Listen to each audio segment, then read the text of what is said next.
Hey there, Boots Owen here. This is a Hoover Link 10 kilo A triple plus 1400 spin washing machine. It's got that one touch app thing that Candy and Hoover do.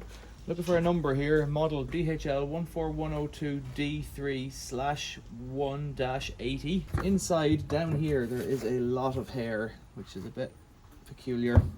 So let's have a look at how to clean the filter today. So down here, let's get a screwdriver in under it and try and pop it that way. No, it doesn't want to come that way. Let's try and get in from above. There we go. That's done it. There's a tab there, so let's try that again. Put it in and down that way. No, it's not going to do it. Right. Pop. There we are anyways. Pop and it's open. This is the filter in here. Might be dry, might be wet. No, it's wet. Watch out, Baba. It's wet. There's something in there. Bit of a plastic ring.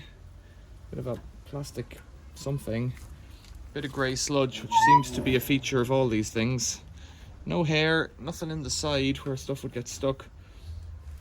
So I'll just get a cloth and clean the edge there where I've made a mess.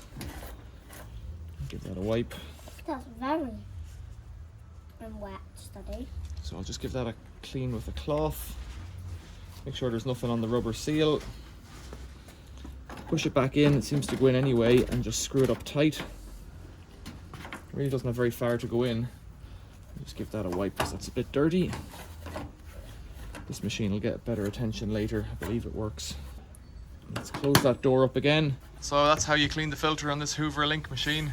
Questions or comments, leave them below. Thanks for watching. See you later.